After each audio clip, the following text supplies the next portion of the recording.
अस्सलामु अलैकुम वरहमतुल्लाहि वबरकातुहू। उम्मीद है आप सब खैरियत, तंदुरुस्ती और आफ़ियत के साथ होंगे। आप देख रहे हैं मेरा और अपना YouTube channel JJC by sir Jawwad. मैं हूं जव्वाद अख्तर। आज की lecture video second year maths के चैप्टर 7 स्ट्रेट लाइन की लास्ट एक्सरसाइज है 7.8, वो हम करेंगे इंशाल्लाह। मेरी कोशिश होगी कि एक ही लेक्चर वीडियो में इसको वाइंड अप कर दें, तो मेरे साथ रहिएगा।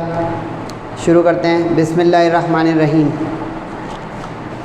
एक्सरसाइज 7.8 है, straight line, chapter number 7, page number 238 पर मौजूद है।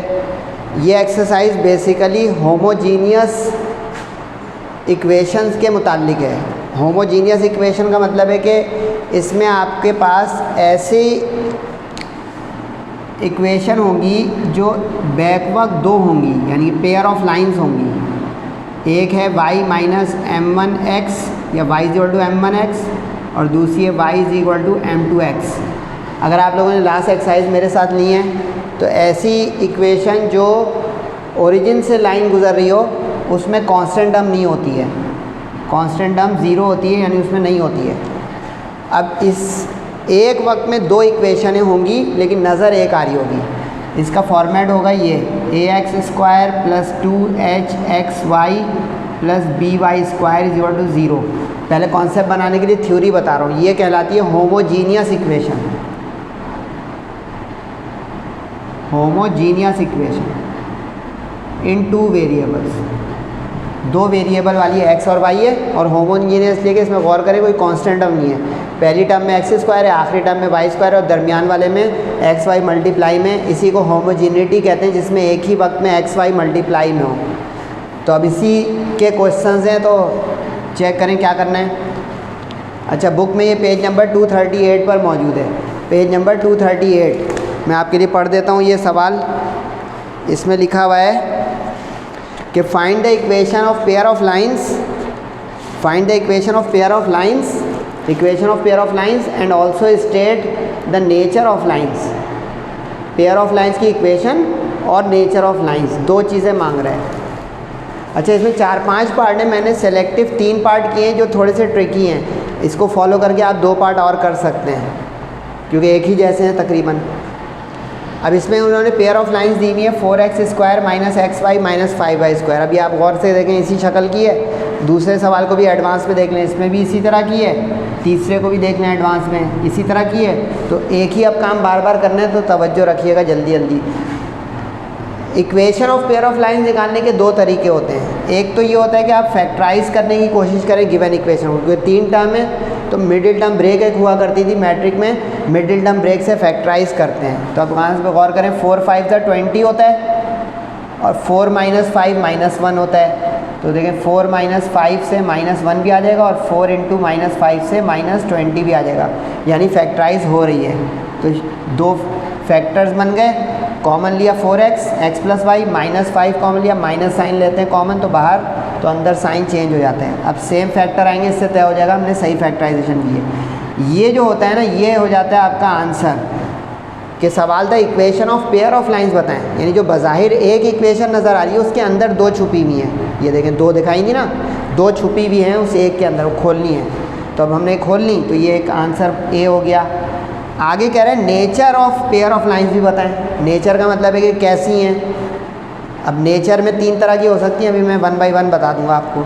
इसके लिए फॉर्मूला याद कर लें, इसको डिस्क्रिमिनेंट मेथड कहते हैं। इससे नेचर पता चलती है, इससे नेचर पता चलती है। इसको डिस्क्रिमिनेंट कहते हैं, डिस्क्रिमिनेंट।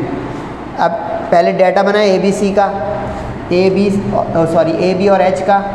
x² के साथ जो है वो A हो गया, इस फॉर्मेट को याद रखिएगा। y² के साथ जो है वो B हो गया -5 और दरमियान में 2h है, ख्याल रखिएगा। 2h हो गया -1, जब कुछ नहीं लिखा होता है 1 होता है, माइनस का 1, ठीक है। इससे h आया -½ अब इसमें रख दें -½ का स्क्वायर। ए बी क्या था 4 और -5, सॉल्व किया। यहाँ पे ना 3 मुमकिनात हैं, ये पहले समझ लें। अगर तो ग्रेटर देन 0 यानी पॉजिटिव आ गया तो हम कहेंगे रियल है। रियल का मतलब है कि हम उसको ड्रॉ भी कर सकते हैं, कभी ट्रेस भी कर सकते हैं। डिस्टिंक्ट हैं, यानी अलग अलग हैं, दो अलग नज़र आ रही हैं, डिस्टिंक्ट। और पासिंग थ्रू ओरिजिन तो रट ही लें, इस पूरी एक्सरसाइज का टाइटल ही है pair of lines passing through origin. इसमें कोई भी और किसी का केस का क्वेश्चन ही नहीं है। ठीक हो गया। तो ये आपको नेचर पता लगी। कभी अगर नेगेटिव आ जाएगा माइनस में तो वो इमेजिनरी हो जाएगी, इमेजिनरी, यानी हम उसको प्लॉट करेंगे तो एक्स वाई पे प्लॉट नहीं होगा वो, और डिस्टिंक्ट तो होगी क्योंकि उसके दोनों के अलग अलग जो है वो इक्वेशनें बनेंगी। तीसरा जो है एक पार्ट जो आसान है वो मैंने किया नहीं, उसमें अगर कभी आ जाए डी ज़ीरो, पूरा पूरा ज़ीरो, देखिए नेगेटिव वाले एक कर दिया, पॉजिटिव वाले दो कर दिए, कभी ज़ीरो आ जाए तो इसका मतलब होगा रियल और कोइंसिडेंट। नोट कर लीजिएगा, रियल और कोइंसिडेंट, यानी एक ही के पीछे एक लाइन ऐसी।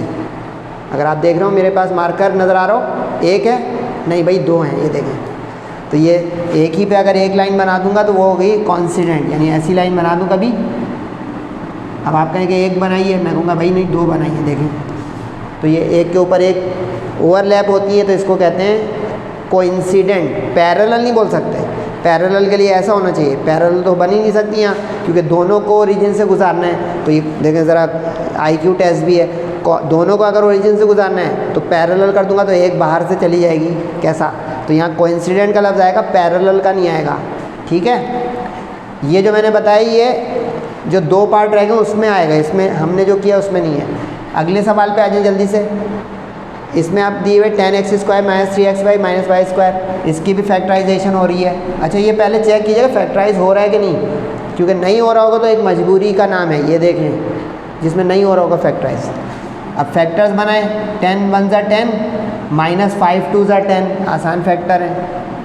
तो अब 5 कॉमन, x कॉमन, 2x बचा, 5 2 ज़ा 10 और 1 5 ज़ा 5। इसमें कुछ कॉमन नहीं आ रहा तो y कॉमन आ गया, अंदर रह गया 2x माइनस वाई। एक फैक्टर बन गया दो। अब यहाँ पे भी गौर से देखें, दो फैक्टर बन गए तो ये हमारी required equation of pair of lines हो गई, आंसर ए। नेचर के लिए डिस्क्रिमिनेंट यूज़ करेंगे, अभी बता चुका हूँ, जल्दी जल्दी कर लें खुद ही। ए क्या हो गया 10, बी क्या हो गया -1, जब कुछ नहीं लिखा है वहाँ 1 हो गया, माइनस का है तो माइनस हो गया, और दरमियान में 2h है, बस ये गलती ना हो, h में गलती हो सकती है, तो 2h माइनस 3 हुआ, तो वहाँ पे h हो गया -3/2।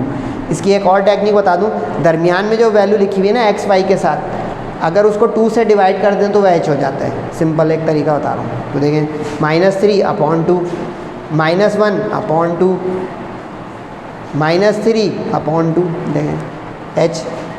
अब वैल्यू रखें जल्दी जल्दी इस डिस्क्रिमिनेंट में, फॉर्मूला बता दिया, लिस्ट बना ली, -3/2 का स्क्वायर 9/4, b -1 था तो माइनस माइनस प्लस, 10 4 ज़ा 40, फिर पॉजिटिव आ गया, फिर पॉजिटिव का मतलब ये भी रियल और डिस्टिंक्ट वाला क्वेश्चन आ गया। ठीक है, ये है क्लाइमैक्स इस सवाल का, इसको ज़रा तरीके से देखिएगा। क्लाइमैक्स देखिए, इसमें फैक्टर्स नहीं बन रहे लेकिन फिर भी करना है सवाल, तो इसके लिए आपको ये एक चीज़ याद करनी पड़ेगी, इसको कहते हैं स्लोप्स। स्लोप्स ये लफ्ज़ आ चुका है इस चैप्टर में, जिसको कहते हैं हम ग्रेडियंट, स्लोप या ग्रेडियंट। अब ये स्लोप या जो ग्रेडियंट होते हैं, दो लाइन के दो होंगे तो इसमें प्लस आ जाएगा, इसमें माइनस। फॉर्मूला याद करें, -h एक साथ मिला के याद करें, +- √h² - ab/b। अच्छा याद करना मुश्किल नहीं, ये जो h² - ab है यही चीज़ इसी को डिस्क्रिमिनेंट कहते हैं, तभी इसी में से ये एक्सट्रैक्ट हुआ है कि कभी रूट पॉजिटिव आ जाए, कभी रूट नेगेटिव आ जाए, कभी रूट 0 आ जाए। तीन ही मुमकिन आते हैं, तीन ही पॉसिबिलिटीज़ हैं, तो इसलिए नेचर ऑफ लाइंस भी, पेयर ऑफ लाइंस भी तीन ही हैं। पॉजिटिव आ जाए तो real distinct passing through origin, negative आ जाए तो imaginary distinct passing through origin, 0 आ जाए तो coincident real passing through origin. Revision एक जगह लिस्ट बना दी। अब दो दफ़ा नहीं निकालिएगा, देखिए मैंने यहाँ पे माइनस लिख दिया, माइनस इसलिए कि m को कंबाइन करके प्लस माइनस के साथ लिख दूंगा, क्योंकि यहाँ पे देखिए सिर्फ इस चीज़ का फ़र्क है प्लस माइनस का, तो यहाँ पे देखें m लिखा हुआ है, इसीलिए कि m1 m2 उसके अंदर आ जाएगा, आखिर में अलग कर देंगे वरना सवाल की लाइन डबल हो जाएगी। समझ रहे हैं ना भाई। अब जल्द एहतियात इसमें होगी क्योंकि इसमें फैक्टर्स नहीं बन रहे हैं। अब a 7, b 5 और h -3/2। अब एहतियात से रखिएगा भाई, h माइनस का है, खुद माइनस यहाँ पे फॉर्मूले का है, माइनस माइनस प्लस हो गया, h² -3/2 उसका स्क्वायर, a और b क्या है 7 5। अब एहतियात से एलसीएम और रूट 9/4 स्क्वायर होकर 7 5 = 35, रूट के अंदर एलसीएम आया 4, 35 4 ज़ा कैलकुलेटर चला लें, 35 4 ज़ा 140, 35 35 35 35, मैं ज़बानी कर रहा हूँ। 35 का डबल कितना होता है 70, 70 का डबल 140, कैलकुलेटर रखा रहे। अब 140 माइनस का देखें बड़ा आ गया है, माइनस का 131 आ जाएगा सब्ट्रैक्ट करके। अब 4 परफेक्ट स्क्वायर है, 2 बाहर, दोनों के नीचे 2 है तो 2 एलसीएम। इस 5 जो अपॉन में इतना चल रहा था b का, उसको अब हमने यहाँ पे उलट दिया, डिवाइड में चला गया मल्टीप्लाई के साथ, समझ गए, रेसिप्रोकल मल्टीप्लाई में जाता है, हो गया।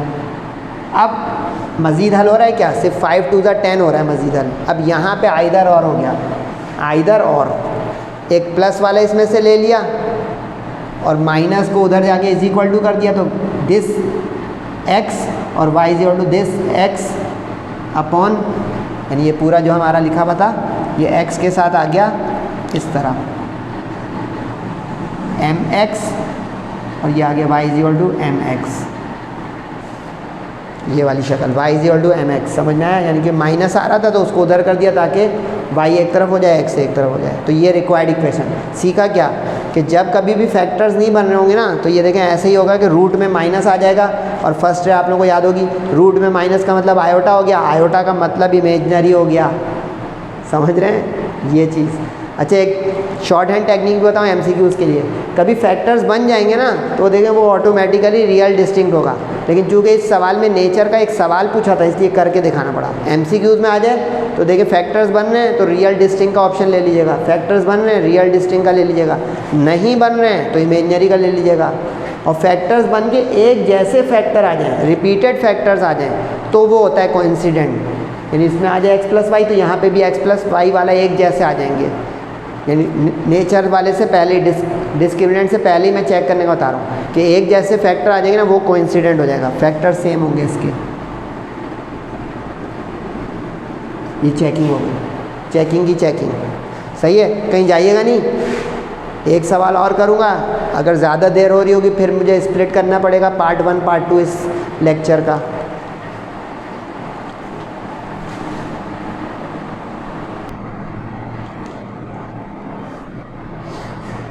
क्वेश्चन नंबर 2 देख लें। क्वेश्चन नंबर 2 में लिखा हुआ है फाइंड द कंबाइंड इक्वेशन, ये जो लाइन लिखी हुई है क्वेश्चन की वर्डिंग है, find the combined equation of pair of lines perpendicular to the given pair and passing through origin. याद रखना 7.8 चल रही है जिसका टाइटल है homogeneous equation of pair of lines passing through origin. अब गिवन पेयर ऑफ लाइन, अच्छा इसके दो पार्ट हैं, दोनों ही मैंने कर दिए हैं क्योंकि ये इंपॉर्टेंट सवाल है। इक्वेशन दी हुई है 2x² minus 5xy plus Y square. अभी आपने जो क्वेश्चन किए थे याद होगा, उसमें हम y को पहले लिख रहे थे और mx को बाद में, तो इसलिए हम इस कंबाइंड इक्वेशन का भी जो सवाल होगा पहले उसको रिवर्स करेंगे कि y² पहले आ जाए। क्यों आ जाए? ताकि हम कंपेयर कर सकें। कंपेयर क्यों कर सकें? ताकि हम उसको कंबाइंड इक्वेशन के रिक्वायरमेंट के लिए आगे बढ़ा सकें।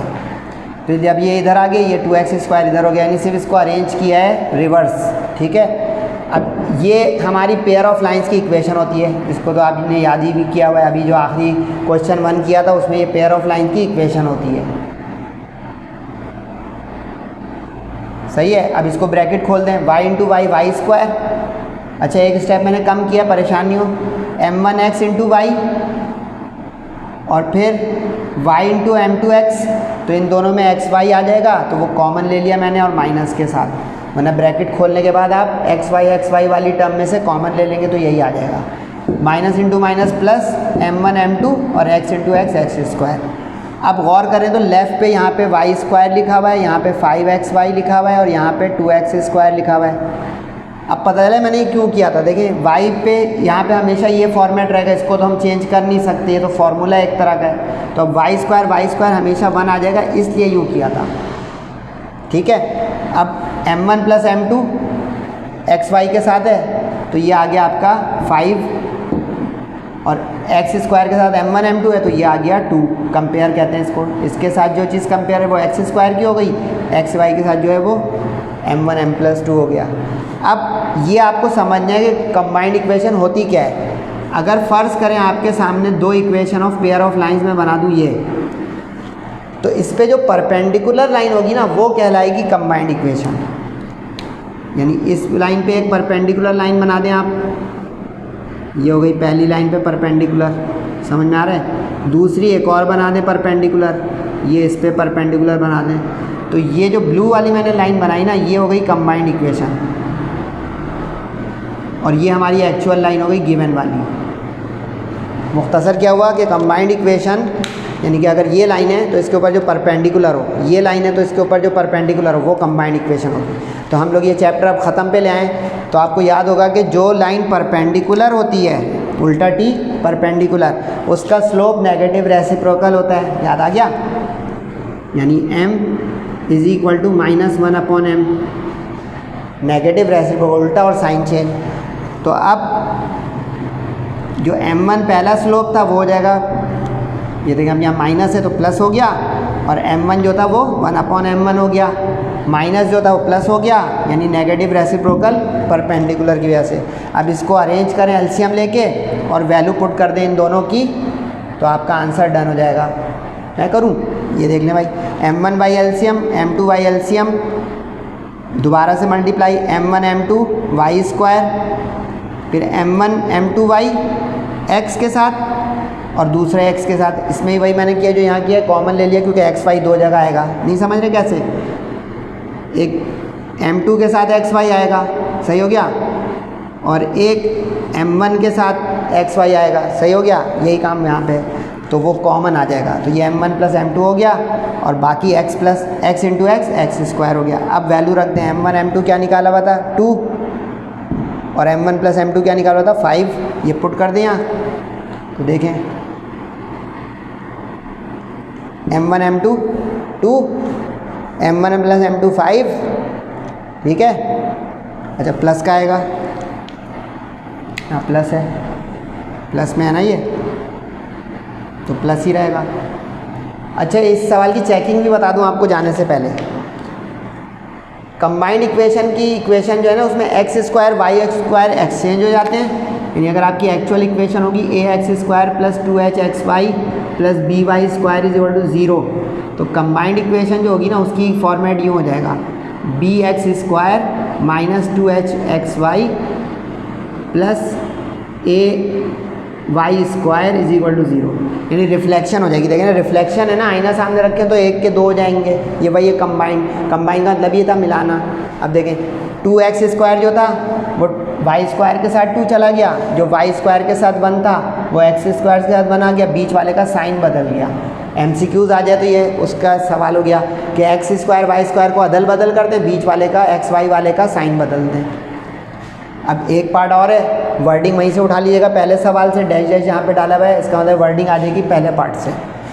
इसमें भी वही किया है, लेकिन अच्छा ये सवाल ज़्यादा ट्रिकी है क्योंकि इसमें देखिए वाई स्क्वायर 1 था तो फ़ौरन कंपेयर हो गया था, इसमें एक मेहनत बढ़ेगी क्योंकि अब यहाँ पे वाई स्क्वायर के साथ 6 है, तो 6 जब आएगा तो 6 को 1 बनाना पड़ेगा, क्योंकि 1 अगर नहीं बनाया तो कंपेयर कैसे होगा, कंपेयर सेम चीज़ें होती हैं ना, तो इसलिए पहले डिवाइड बाई 6 करेंगे तो ये 6/6 1 हो जाएगा, ये 6/6 1 हो जाएगा, ये 13/6 बच जाएगा। अब इसके आगे ये सवाल अब रिपीट होगा क्योंकि अब यहाँ पे वाई स्क्वायर 1 बन गया, इसमें बनाया था, इसमें बनाया। अब पता चला होगा सर ने दोनों पार्ट क्यों कर दिए, इसमें एक दूसरे में थोड़ी बारीकी थी, अगर मैं कहता कर लीजिएगा तो कुछ अटक जाता। अब इसको हम इस फॉर्मेट के साथ अपनी पेयर ऑफ लाइंस के साथ ब्रैकेट खोला, इसका देखें आप m1 प्लस m2 के साथ 13/6 है, m1 m2 के साथ 1 है, इसको कंबाइंड इक्वेशन क्या होती है। अच्छा कंबाइंड इक्वेशन को भी आप याद कर सकते हैं कि ये परपेंडिकुलर पेयर ऑफ लाइंस होती है। तो अब ये परपेंडिकुलर का फॉर्मेट आ गया, एलसीएम लिया m1 m2 क्रॉस में 0 हो गया, कोई ये सोच तो नहीं रहा था ये कहाँ चला गया m1 m2 cross multiply 0 into anything 0, तो ये भी 0। अब ब्रैकेट मल्टीप्लाई m1 m2, भूलिएगा नहीं एक से दोनों को मल्टीप्लाई करते हैं फिर दूसरे से दोनों को मल्टीप्लाई करते हैं, अगर कोई मल्टीप्लाई में गड़बड़ा रहा है सेकेंड ईयर में भाई हम लोग। अब जो वैल्यू निकली हुई है वो पुट कर दें 13/6 और 1, और जादू देखें, जादू क्या ये बताएं, आंसर इस सवालों का पहले से पता होगा, खुद देखें वही आंसर आ गया, 6 1 6 6 1 6 देखें। अब लग रहा होगा कि बदला नहीं है, इत्तेफाक था कि 6 6 बदल भी जाए तो 6 ही रहेगा, लेकिन ये देखिए बीच का प्लस हो गया, और ये इस वजह से होता है जो हम परपेंडिकुलर करके नेगेटिव रेसिप्रोकल करते हैं उसकी वजह से। अच्छा, कोशिश के बावजूद लेक्चर लंबा हो गया तो अब मैंने इसको पार्ट 1 लिख दिया है। इंशाल्लाह 2 क्वेश्चन जो रह गए हैं वो मुख्तसर सी एक जो है लेक्चर वीडियो बनेगी इंशाल्लाह, उसके साथ हम कंप्लीट कर लेंगे।